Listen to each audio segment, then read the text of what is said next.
নির্বাচনের জয়ের পর নোয়াপাড়া বিধানসভা কেন্দ্রের বিজেপি বিধায়ক অর্জুন সিং এর সাংবাদিক বৈঠক।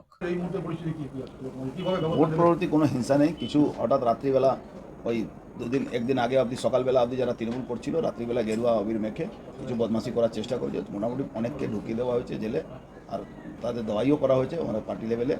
আর ওই ধরনের কোনো লোককে আমরা ভারতীয় জনতা পার্টিতে আমাদের আইডিওলজিতে এসব ফিট হয় না।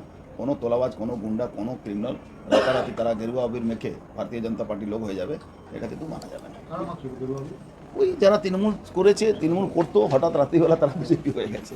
কালকে আমরা অবাক হয়ে গেছি, এরাও বিজেপি করে।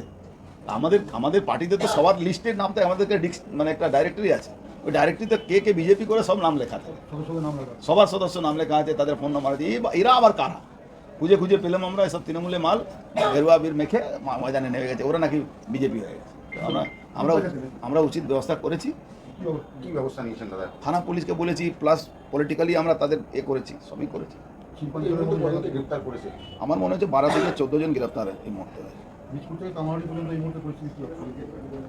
এখন পুরোপুরি কন্ট্রোলে আছে আমাদের, পুরোপুরি কন্ট্রোল, কোনো অসুবিধা নেই, পুরোপুরি কন্ট্রোলে আছে। প্রশাসনকে বলে দেওয়া হয়েছে, সব কিছু হয়ে গেছে। 880 বছর পরে বাংলায় হিন্দু শাসন, 880 সাল পর, 880 সাল হিন্দু শাসন শুরু হয়েছে।